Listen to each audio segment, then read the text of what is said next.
Hello नमस्कार दोस्तों, कैसे हो आप। आशा करता हूँ आप सभी खुश होंगे, स्वस्थ होंगे और मस्त होंगे। मैं रिंकू, आप सभी का आपके अपने परिवार math with Rinku YouTube channel पर आप सभी का हार्दिक स्वागत करता हूँ। तो दोस्तों, आज हम कक्षा 10 मैथ की क्लास लेकर आए हैं और हमारी जो प्रश्नावली है वो 1.1 प्रश्नावली चल रही थी। इससे लास्ट की वीडियो में जो है हमने इसके कुछ सवाल भी करे थे। पहला और दूसरा सवाल हो चुका था। अब क्वेश्चन नंबर 3 से स्टार्ट करते हैं कि प्रश्न नंबर 3 क्या है। तो पहली प्रश्नावली का 1.1 का जो है तीसरा सवाल है। देखो सवाल क्या है, सवाल को समझते हैं, फिर जो है इसको बहुत अच्छी तरीके से एक एक सवाल को, एक एक पार्ट को हम इनको हल करते हैं। देखो सवाल लिखा है कि अभाज्य गुणनखंड विधि के द्वारा निम्नलिखित पूर्णांकों के मैसे और लैसे हमें ज्ञात करने हैं। तो मैसे का मतलब हो गया एचसीएफ और लैसे का मतलब हो गया एलसीएम। अब देखो इसका पहला जो पार्ट है, अब देखो इसका हम लिखेंगे हल। हम हल कर रहे हैं और हल कौन से कर रहे हैं, पहले पहले वाले का हल कर रहे हैं। सवाल में क्या लिखा है, सवाल में लिखा है 12, 15 और 18 सॉरी और 21। देखो सबसे पहले मैसे और लैसे निकालने के लिए जो है ना, एक चीज का ध्यान रखना है। सवाल में लिखा है कि अभाज्य गुणनखंड विधि द्वारा, तो सबसे पहले हमें क्या करना है, इनके फैक्टर करने हैं, अभाज्य गुणनखंड करने हैं। गुणनखंड का मतलब क्या होता है, लिखा ना गुणनखंड का फैक्टर करना, टुकड़े करना, अलग अलग करना, ठीक है। और अभाज्य संख्या है, अभाज्य संख्या के द्वारा जो है उसके हम क्या करेंगे, फैक्टर करेंगे। तो सबसे पहला काम क्या है कि इन जो संख्या हमें दे रखी है इनके हम क्या करते हैं, फैक्टर करते हैं। जो कैसे करेंगे समझते हैं। जैसे कि ये लिखा है 12 लिखा है, तो 12 के हमने क्या करें, फैक्टर करने हैं। तो हम लिखेंगे यहाँ पर, देखो 12 के टुकड़े करते हैं, पहले 2 से करते हैं, तो 2 छंग 12, फिर 2 से करेंगे, 2 तिया 6 और 3 ही करा 3। तो 12 के जो फैक्टर आ जाएंगे, देखो हमारे पास ये आ गए। तो यहाँ लिखेंगे हम 12 बराबर, और 12 के क्या क्या फैक्टर आ रहे हैं, देखो भी 12 के जो फैक्टर आ रहे हैं, देखो भी 2 2 और 3 आ रहे हैं। तो यहाँ लिख लेंगे हम 12 बराबर 2 गुणा 3। इसलिए हमने जो भी हमारे फैक्टर आए हैं, जो गुणनखंड फैक्टर मतलब गुणनखंड आए हैं, तो ये है, ठीक है। इस प्रकार से हमने इसको लिख लिया। अब इसी प्रकार से 15 दे रखा, देखो भी अब इधर 15 लिखो, वो 15 के फैक्टर कर दो। देखो 15 जो है 3 आ जाएगा, 3 पंजे 15 और 5 एकम 5 ही आ जाएंगे। तो 15 के फैक्टर मिल गए हैं। देखो भाई 15 के जो फैक्टर मिले हैं वो क्या मिले हैं, देखो इधर 3 तो है, तो 3 3 के नीचे लिख दिया हमने, और 5 है तो 5 सपोज करो यहाँ हमने यहाँ लिख लिया, ठीक है। अब इसके बाद क्या है, अब देखो 21 है, 21, तो यहाँ पर हमने लिखा 21 और इसका फैक्टर करा 3 सत्ते 21 और यहाँ पर 7 एकम 7, तो ये वैल्यू आ जाएगी। तो हम यहाँ पर देखेंगे जो 21 है उसके जो फैक्टर है हमारे पास वो आ रहे हैं, देखो भाई 7 गुणा 3, बस 3 के नीचे 3 लिखा हमने, 3 तो इसमें आ रहे हैं 7 अलग को लिखे हैं, ठीक। तो ये हमने क्या कर लिया, इसके अभाज्य गुणनखंड, जैसे सवाल में लिखा है ना अभाज्य गुणनखंड, तो वो हमने कर लिया अभाज्य गुणनखंड। तो ये हमारे पास क्या आ गए, अभाज्य गुणनखंड आ गए। और हम इस प्रकार से जो है इसका फैक्टर करते हैं, गुणनखंड करते हैं। तो ये अभाज्य गुणनखंड निकाल लिए। अब हमें क्या करना है, इसका मैसे निकालना है और लैसे निकालना है। तो सबसे पहले हम मैसे निकालते हैं। देखो तो हम यहाँ लिखेंगे मैसे, देखो भाई मैसे निकालते हैं, फिर हम इसका लैसे निकालेंगे। तो एक लाइन खींचेंगे और देखो भाई ये तो हमने कर लिया।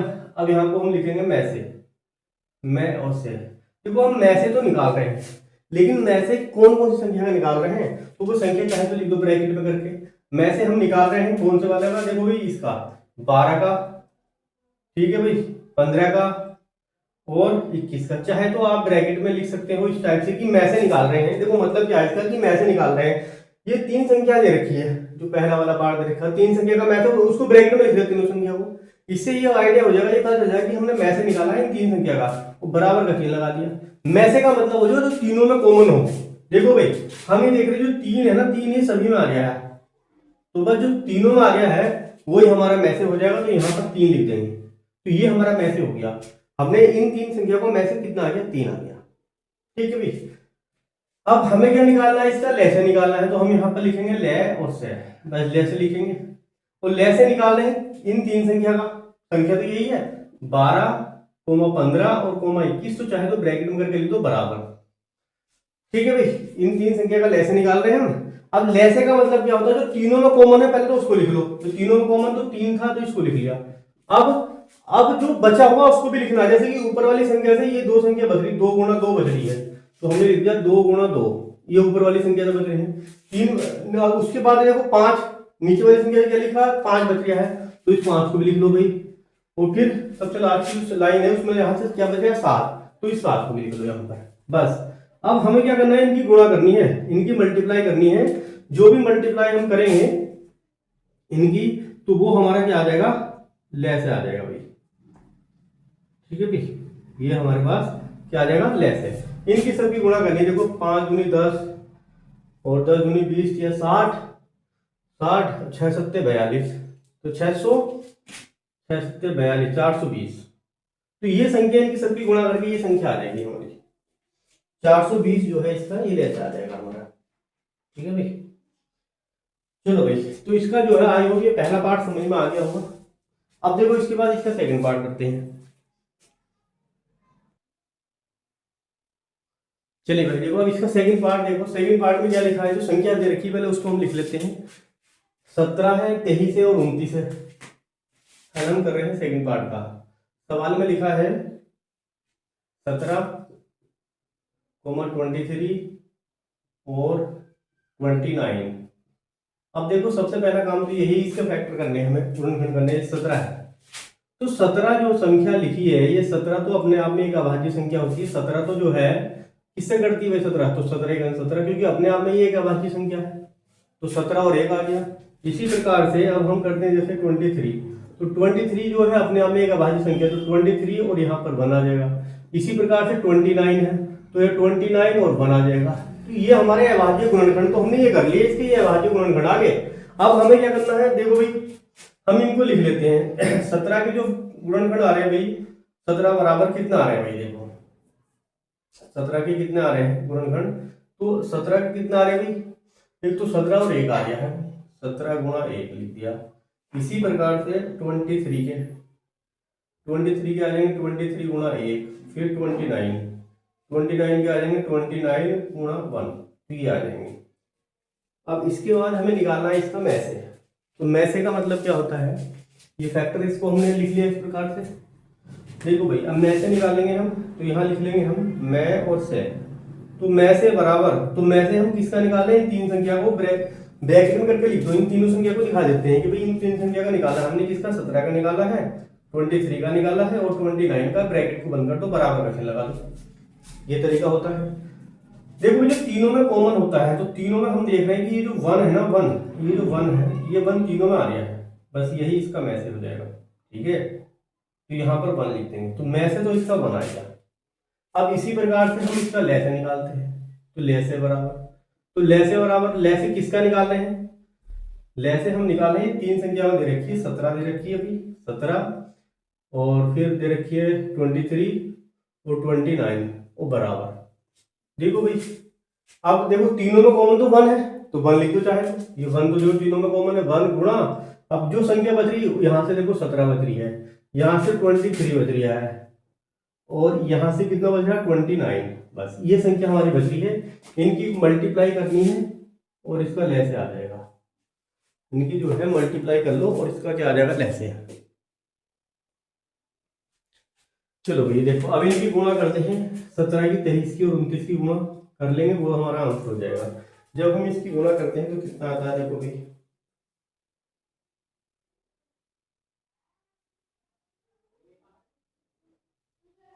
देखो भाई इसका जो आ जाएगा, ये जब उनकी गुणा हम करेंगे, इसकी गुणा हमने पहले से कर रखी है, तो ये आ जाएगा 11 33 9।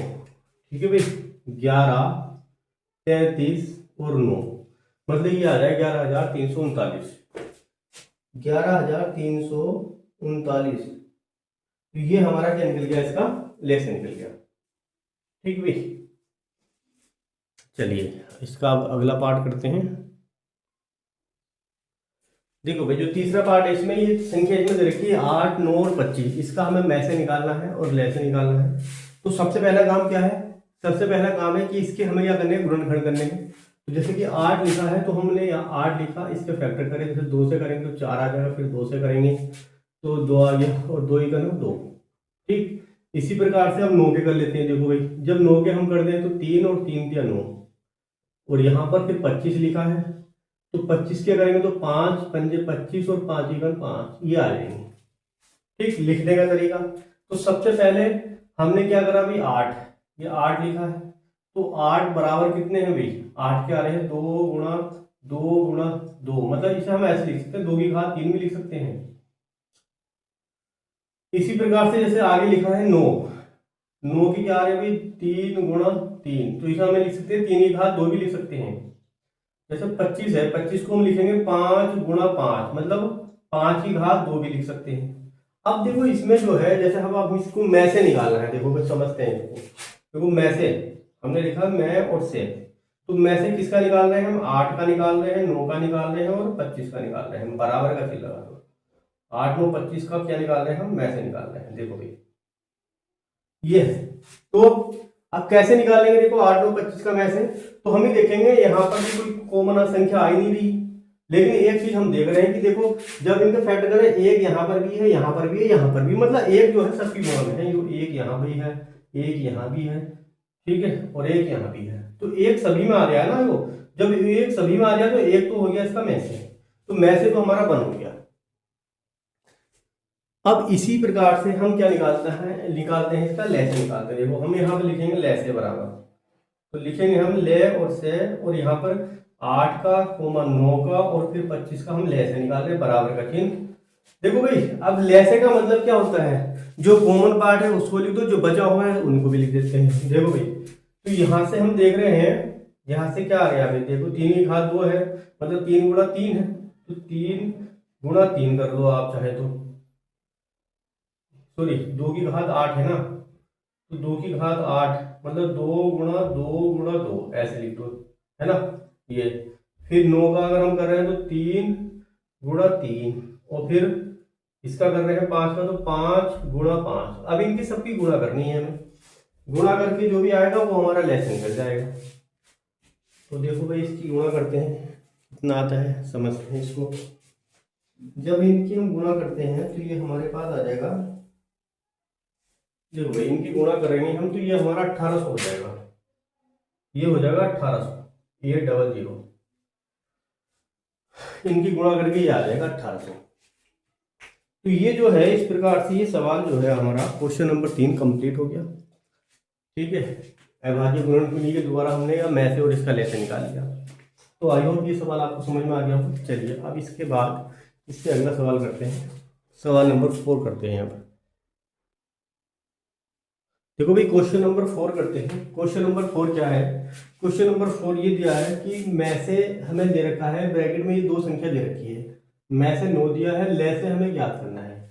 अब इसका मतलब समझते हैं कि सवाल का मतलब है क्या। देखो सवाल को समझने की कोशिश कीजिए आप, जो में से दे रखा है तो हम यहाँ लिखेंगे इसका हल, और हल लिखेंगे, और सबसे पहले जो सवाल में दे रखा है उसको लिख देंगे। हम लिखेंगे यहाँ पर दिया है, दिया है, देखो क्या दे रखा है अभी सवाल में, सवाल में दिया है में से, तो में से और ब्रैकेट में क्या लिख रखा है 306,657 और बराबर 9, मतलब में से तो 9 दिया है, ये जो 306 दे रखा है और ये 657 दे रखा है, तो ये हमारी क्या है संख्या है, मतलब ये पहली संख्या है और ये दूसरी संख्या है, ये दो हमें संख्या दे रखी है। इन दो संख्या का जो में से है वो 9 है।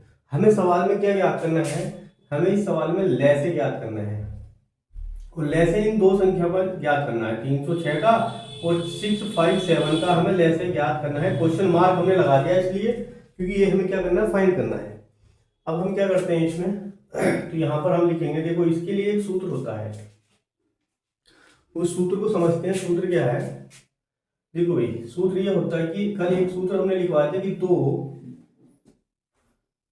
संख्याओं का गुणनफल दो संख्याओं का गुणनफल बराबर होता है में से गुणा ले से, ले और से। अब ये दो संख्या का मतलब क्या होता है, दो संख्या कौन कौन सी है, दो संख्या यही तो है, पहली संख्या ये है, दूसरी संख्या ये है, मतलब पहली संख्या और फिर गुणनफल का मतलब गुणा, और ये दूसरी संख्या, और इधर क्या आ जाएगा अभी में से हमें दे रखा, देखो भाई में से कितना दे रखा हमें, देखो भाई में से कितना दे रखा बताओ, ये तो देखो सूत्र हो गया, इस सूत्र को आपको ध्यान में रखना है। ठीक, ये दो संख्या का जिक्र हुआ था, दो संख्या का मतलब पहली संख्या हमने इसको मान लिया, दूसरी संख्या इसको मान लिया, तो हमने ऐसे लिख दिया।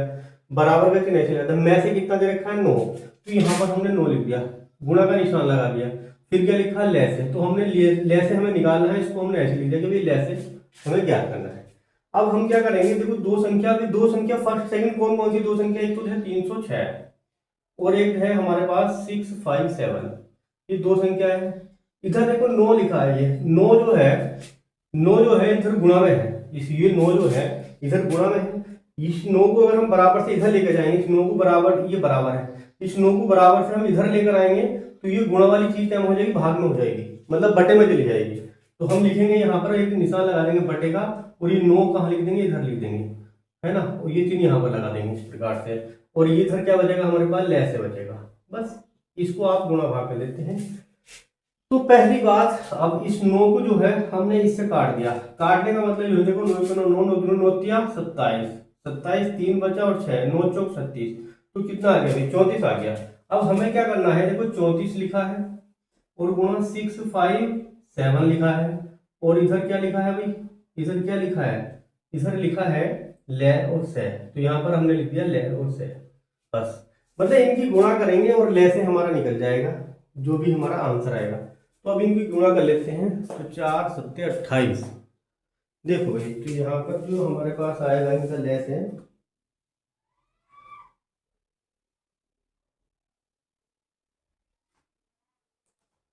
देखो भाई लेस इनकी गुणा कर लेते हैं।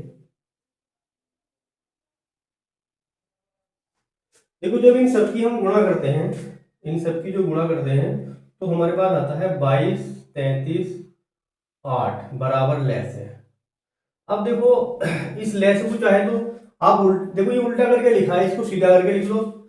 हम लिखेंगे यहाँ लेसे, इधर लिख दो लेसे बराबर 22,338, बस ये हमारा क्या हो जाएगा, इसका फाइनल आंसर हो जाएगा 22,338। तो ये क्वेश्चन नंबर 4 जो है हमारा कंप्लीट हुआ। देखो भाई अब क्वेश्चन नंबर इसका 5 समझते हैं। पांचवा जो क्वेश्चन है क्या है, देखो समझते हैं इसको। पांचवा क्वेश्चन दिया है कि जांच कीजिए कि क्या किसी प्राकृतिक संख्या n के लिए संख्या 6 की घात n अंक 0 पर समाप्त हो सकती है। तो इस सवाल को समझते, देखो इस सवाल में कहना क्या चाहते हैं, देखो ये जो सवाल है, इस टाइप के सवाल जांच करना है प्राकृतिक संख्या n के लिए, ये बहुत इंपॉर्टेंट सवाल है। और ये जो है ये सवाल इस प्रकार का हर साल किसी ना किसी सेट में जो है ये आपको देखने को जरूर मिलता है। तो ये सवाल देखो 2026 में भी आया है, अभी 2025 में भी आया है, 2024 में आया है, 2022 में, 20 में, इस प्रकार से ये सवाल हर साल जो है आपका आया है। देखो भी तो ये इंपॉर्टेंट सवाल है आपका, बहुत इंपॉर्टेंट सवाल है ये। तो समझते हैं देखो इस सवाल को, देखो कैसे करेंगे। सबसे पहले समझते हैं ये जो है हर वर्ष जो है सवाल हर अधिकतर एग्जाम में आता है, तो इंपॉर्टेंट सवाल है ये।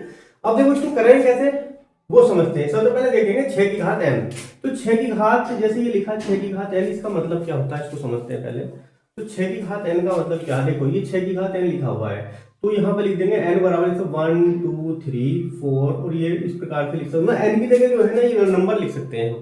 तो इसका मतलब क्या हो गया, जो 6 है 6 की घात, अब n की जगह हमने 1 लिखा तो 6 का ना यहाँ पर 6 हो जाएगा, 6 की घात 2 करा तो यहाँ पर कितना आ जाएगा 6 6 36, 6 की घात हमने 3 करा तो 216 है।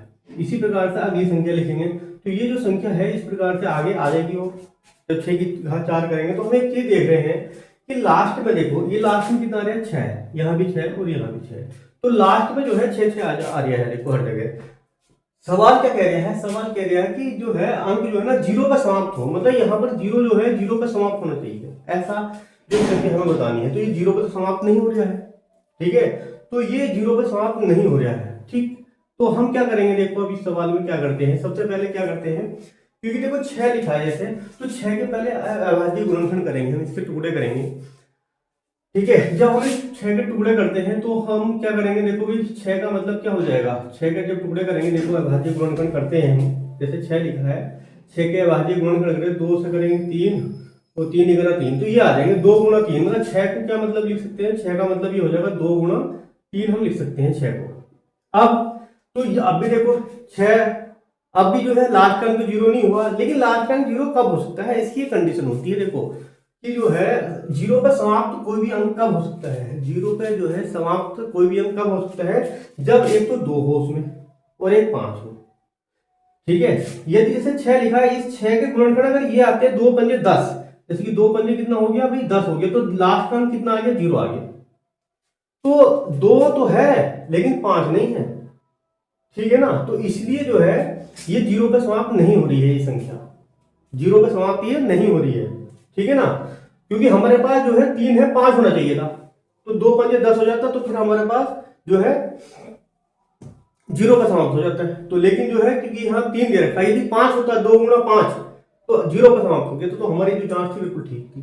तो अब हम क्या करते हैं, लिखने का तरीका क्या है, इसमें लैंग्वेज क्या लिखनी है उसको समझते हैं। देखो भाई इसमें लैंग्वेज का थोड़ा खेल है इसमें, तो चलो अब बस ये डायरेक्ट अब कर लेते हैं। देखो भाई इसको लैंग्वेज लिखनी है, इसकी मेन है इसका लैंग्वेज किस प्रकार से लिखते हैं। देखो भी अब हम देखो इसमें क्या लिखेंगे भाई, पहले 6 के हम अभाज्य गुणनखंड करते हैं।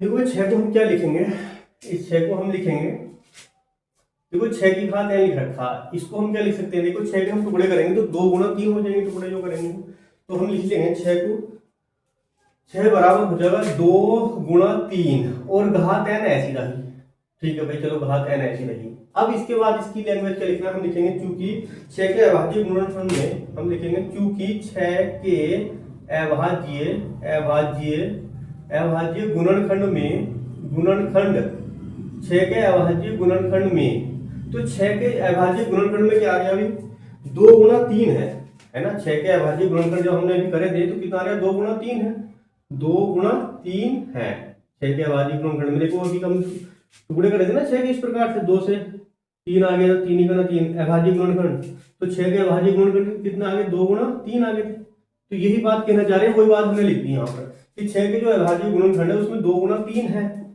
जबकि है ना, दो एक कोमा लगाओ फिर लिखो जबकि, जबकि देखो इसके लिए क्या होना चाहिए था, जबकि 0 पर समाप्त होने के लिए, है ना, क्योंकि हमें क्या करना था 0 पर, देखो सवाल में क्या लिखा है, सवाल में लिखा है 0 पर समाप्त करना था, जबकि 0 पर समाप्त होने के लिए 0 पर समाप्त 0 पर समाप्त होने के लिए 0 पर समाप्त होने के लिए 0 पर समाप्त होने के लिए क्या होना चाहिए था भाई 2 गुणा 5 होना चाहिए था। तो हम वही लिखेंगे 0 पे समाप्त होने के लिए देखो भाई हमने क्या लिख दिया है यहाँ पर,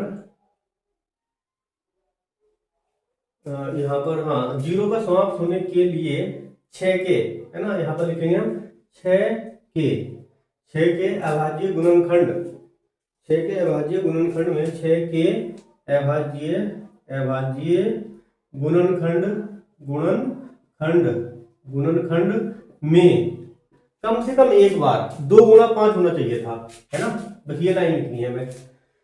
गुणनखंड में कम से कम एक बार, है ना, गुणनखंड में क्या लिखेंगे भाई कम से कम, कम से कम एक बार, कम से कम एक बार, कम से कम एक बार 2 गुणा 5 होना चाहिए, 2 गुणा 5 होना चाहिए, 2 गुणा 5 होना चाहिए, ये लाइन लिख दी।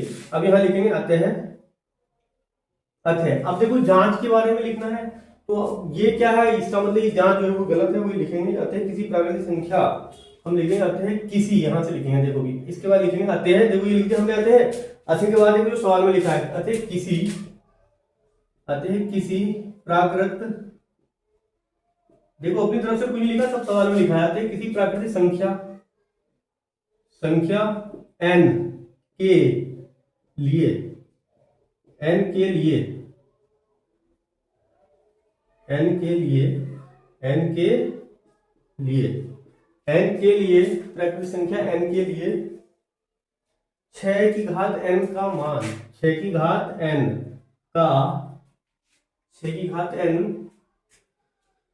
6 की घात n का मान, 6 की घात n का मान, 6 की घात n का मान 0, 6 की घात n का मान 0 पर समाप्त, 0 पर समाप्त नहीं हो सकता है ना, 0 पर समाप्त हो सकता है, देखो यह नहीं हो रहा है ना, यहाँ पर लिखेंगे हम 0 पर समाप्त हो सकता है, नहीं हो रहा है ना, तो 0 पर समाप्त नहीं हो सकता है, बस यहाँ पर नहीं लिखा जाएगा क्योंकि नहीं हो जाए। देखो 0 को हमने चेक करा था। ठीक है भाई, तो ये जो है इस प्रकार से इसका सॉल्यूशन हमें लिखना है।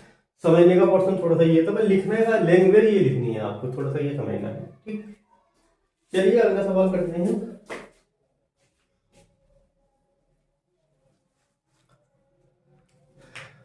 तो दोस्तों आज के लिए जो है इतना ही। आई होप ये वीडियो आपको पसंद आई होगी। मिलते हैं नेक्स्ट वीडियो में, तब तक के लिए जय हिंद, वंदे मातरम।